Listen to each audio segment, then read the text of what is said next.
15 years ago, I was in Blockbuster. When I was in there, I was making a decision that plagues many young gamers. I could get 3 older PS2 games for $12.99, or I could get 2 newer PS2 games for like $18.99. Difficult choice. I think it took me like half an hour, but I decided on the 3 for $12.99. Now, 2 of the games, don't remember, they're unimportant. One of them was Dragon Ball Z something, because I may have been 13, but I still couldn't read very well. So, drove home, read the manual, and by read I mean look at the pictures, put the disc in the PS2, and lucky for me, the title screen says the name of the game. Dragon Ball Z Budokai Tenkaichi 3. And I played the fuck out of that game for the next 15 years. It was my go-to Dragon Ball game. I played the rest of them. None of them hit the spot the way this one did. It was fluid, it was fast, hitting people felt powerful, chunky. Transformations, awesome. Special moves, cool. And I think the graphics have aged pretty nicely. And then I got my hands on Sparking Zero.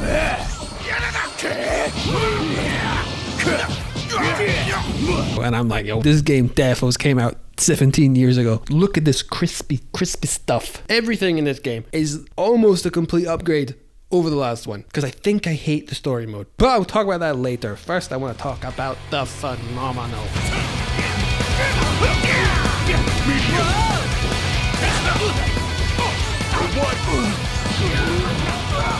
Be gone! Look at this game with non-gamer eyes. It's so quick. It looks like when all the Z fighters are staring at Goku and Cell and they're just like, what the fuck is happening? Instead of just feeling like that in BT3, it now looks like it too. And I don't really know how they've done it. It's so fast and so fluid, and I'm in control most of the time. Sometimes you'll attack in a weird direction, and there's an incredible roster, which I am going to talk about in its own section. I think it's just quite remarkable. Like I said before, BT3 has aged quite nicely. It still looks good, but we have come so far. The attacks, the transformations, the fusions, the explosions, they're just so goddamn cool. Most importantly, it feels like BT3, like in the bones. My hands on the sticks, it feels like BT3. Smash kicks, the charge attack thing, the teleport smashes, the gut punches, beam clashes, best move in the game, dodging everything. And the special moves are back, like with my boy Piccolo. All of his special moves were in BT3 are now in Sparking Zero. He's got a Wild Sense, False Courage, Special Beam Cannon, Light Grenade. But they haven't just ported it over, left it. They've made some good tweaks. His ultimate was Hellzone Grenade. In BT3, it would do that thing where time would stop and it would go around them, and then it would close in. So if the person was standing on the ground, you'd lose half your grenades to the ground, or if they were flying away, you might miss them because they would fly out of the Hellzone circle. In the new one, you hit them with your ult, which flies forward like a beam. You then get a cutscene of him doing it, which makes it a lot more reliable. So as always, a good thing in a fighting game, because if something is reliable, it allows us to be skilled with it. Now they've changed movement. You're now floating like you're on a cloud. You can move it's hard to explain, like you're weightless, right? You're flying. You can change direction really quickly, and instead of holding A and dashing around, that's kind of your base speed now, and then you tap X and you will do a dodge, which consumes ki. And they've added another move where you can like teleport kick, which is great. I love teleporting on demand. It feels very Dragon Ball. And I think these two things are great additions because it makes you more mindful of your ki, which is also great because there's a lot less ki in this game. In BT3, it was common to fly in, shoot a few beams, get a couple teleports off, smash them away, and still manage to do a special move. In Sparking Zero,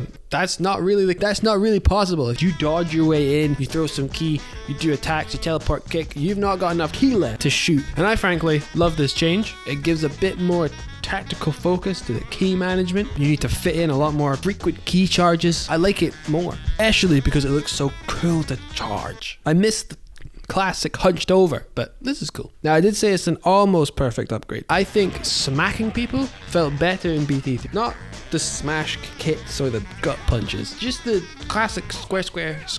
Like the old ones felt harder, really hard to explain, and I don't know, it's more of a feeling. Might be because they sped up Sparking Zero so much that they lost a little bit of the impact, but I'm not sure. It just feels like I'm hitting a bit harder doing normal combos. Now my next complaint is no low health stances.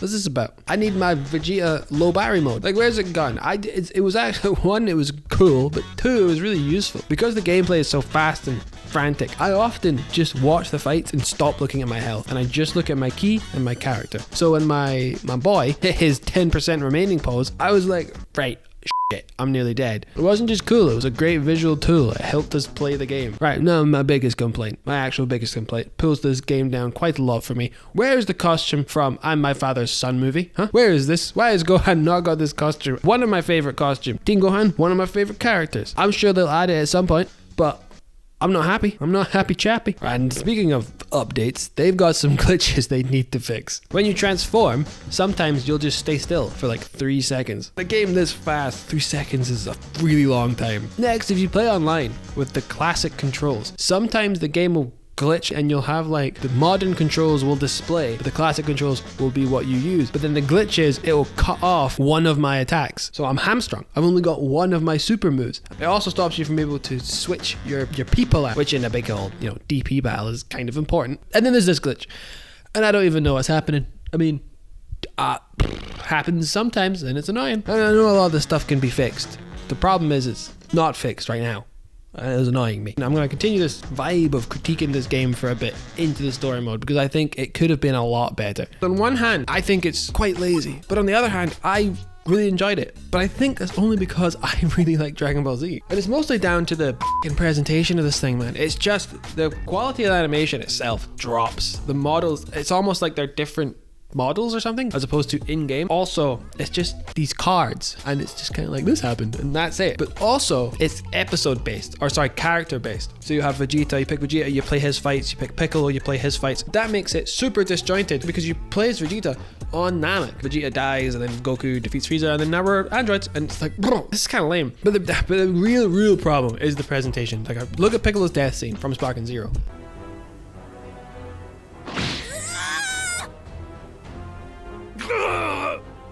What? Now you're through! Die!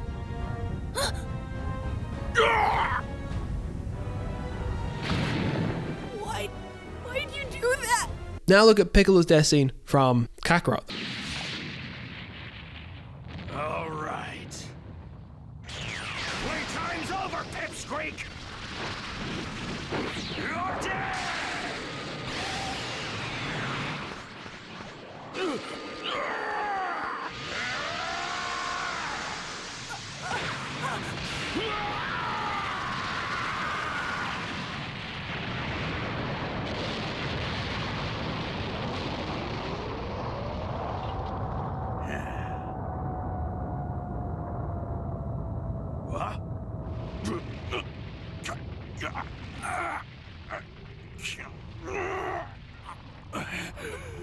Mr. Piccolo! Get out of here, Gohan!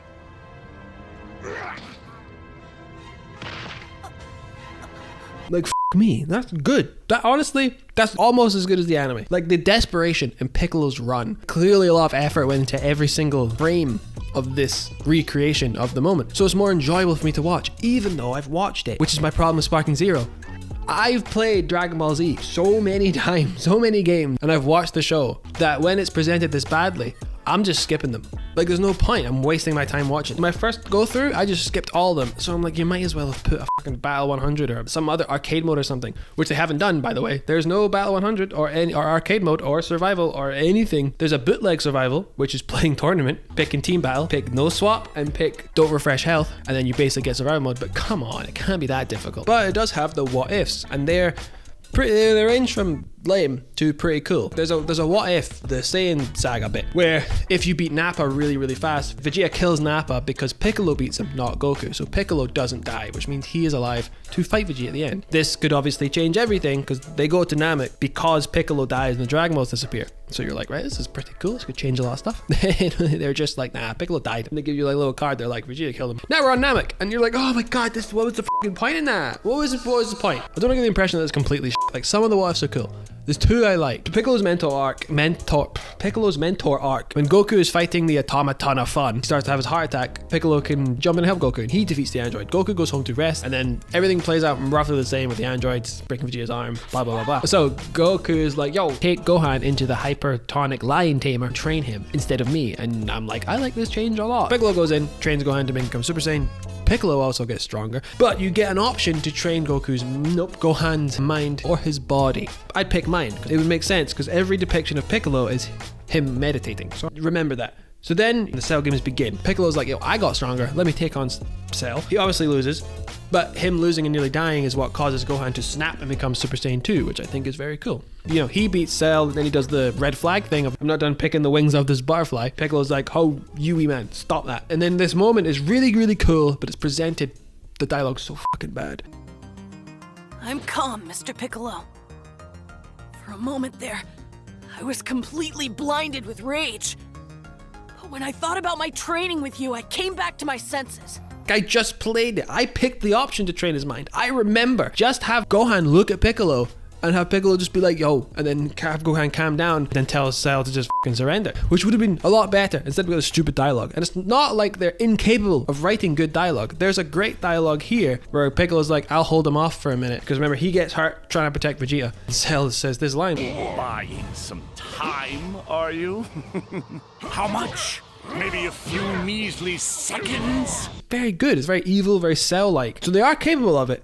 They just didn't do it here. But this moment would have been amazing if they had. And then we get the big climactic father-son Kamehameha. But not only is Goku saying, now, Piccolo's also heard saying, now. And they're like, yes, Daddy Piccolo. Hell yeah, huzzah. So it was great. And I really enjoyed this because I'm a big Piccolo fan, and a big Gohan fan, and a big Dragon Ball Z fan. If you don't like any of that shit as much as I do, nothing about this is very well presented at all. It's just fun to fight. But if they presented it with a level of quality that Kakarot did, this might have been one of my favorite things ever. It really annoyed me. Anyway, the next one I really liked was Gohan Black. Now, I haven't watched Super, but I have played Sparking Zero, so I have the cliff notes. Frieza attacks Earth in Resurrection of F, but Gohan, being his weak little bitch self, becomes his mystic self, beats Golden Frieza. I don't know if he could do that, but he does it anyway. Starts to train again, joins Tournament of Power. Then all the Kais are like, this kid's the tits, dude. And I think that's actually pretty good foreshadowing. Future Trunks arrives, attacks Gohan instead, and you're like, what the fuck? And then you run, Goku Black appears, but it's not, it's Gohan Black. Thematically, this makes sense. Gohan has the most potential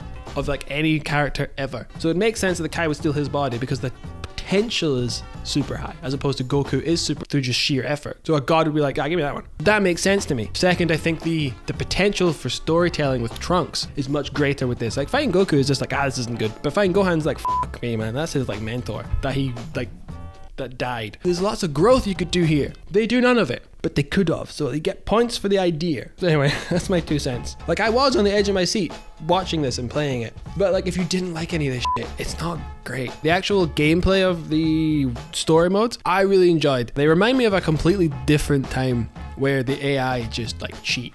And they're just hard, and you have to be like, right, okay, guess I'm cheesing it, and then you just find a way to win. It was just really fun, nostalgic even. And the game is hard. Some of the what ifs are difficult. But one of the Piccolo what ifs I had to kill Frieza in like 90 seconds. That's what it felt like, which was really difficult. Obviously, Great Ape Vegeta did a lot of damage to people.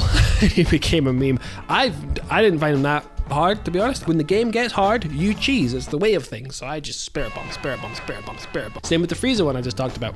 Special beam, cannon. And if you drop the difficulty, you can't actually do the what ifs, which I really enjoyed. Like they're just like, no, this shit's difficult, play it. But overall, I'm like, I don't know how good I think this mode is, because the story presentation is the reason you're kind of playing it, and then it's really bad, so I just skipped it. So I was basically just playing matches and matches. As I said, they could have just added a Battle 100, some other mode that I would have enjoyed more. But what would I do? Thanks for asking. There's a game on the PSP, Dragon Ball Z Shin Budokai 2. It was a 2D fighter, or that 2.5D thing. First one was 2D, second one was this like weird over the shoulder. Kind of strange because the controls were still 2D, so like pushing right would push you forward. So it was a bit weird, but solid combat system. But a really interesting story mode. It was an original story following Trunks after he goes back to his timeline after beating Cell. Then the Majin Buu arc happens, and he's obviously alone, fighting Babidi and Dabaru.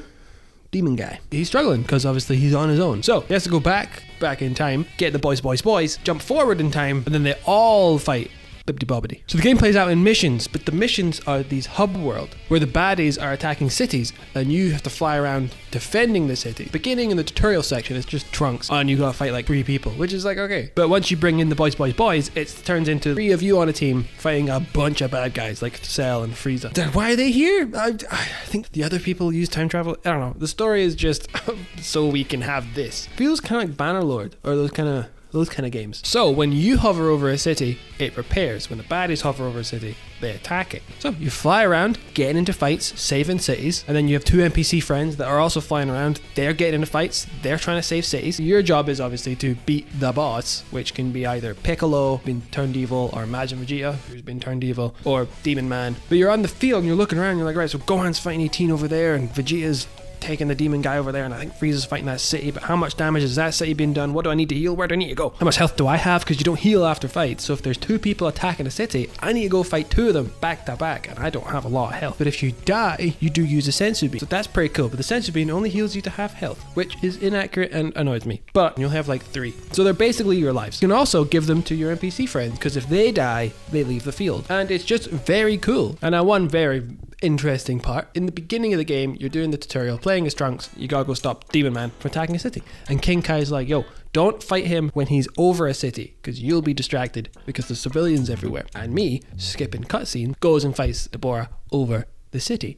And then the cutscene at the end plays and Trunks is obviously distracted. The Kais arrive. The Kais have to save Trunks, but in the process they get hurt and Trunks gets hurt. So then there's nobody to stop the Demon Man, and then Demon Man and Babidi keep destroying cities, summon Majin Buu, and then everybody dies because there's no one to fight Majin Buu. If you listen to God, you fight Deborah out the city. What happens is you win, he gets flustered, flies to the city, tries to blow it up. You still block the blast and get knocked unconscious. Deborah's injured, so the Kais are on their way.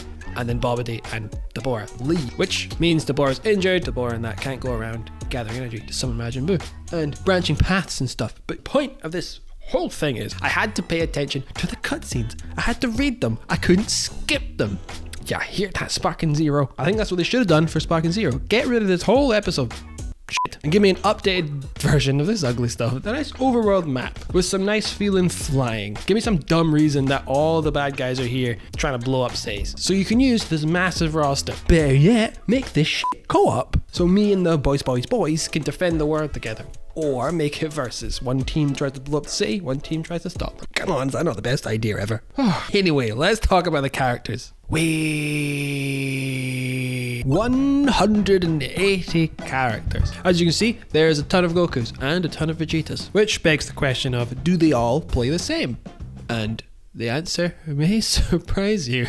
Because there's 2, the nerd answer and then there's this kind of sensible answer. The nerd answer is no, they're completely different. Goku Early and Goku Super have completely different super moves. Goku Early, he's mostly a trickster, you know, stole a flare and all that jazz. Whereas Goku Super Saiyan, Goku Super Saiyan, whatever, power moves. Goku Mid, in today's internet language, is quite funny, but also accurate. He is not the strongest and not the weakest, but he has this one move because he did it in the show on Namek. It's like, yeah, they play kind of the same, but you would only notice this kind of thing if you were like super into Dragon Ball Z. But what this does result in is you starting to find your Goku. You know, are you a Goku Mid? Are you a Goku Late? Are you a Goku Super? Are you a Kid Goku? But the more sensible answer is yeah, they're all basically the same, because this game is easy to learn. Once you know how to defend and attack, not drop your combos and link them with special moves, you kind of can play every character. The reason we like it so much is because of these little things they add. The attention they gave to our boy Goku here, they gave to everybody on this roster. So I'm a quick fire some because I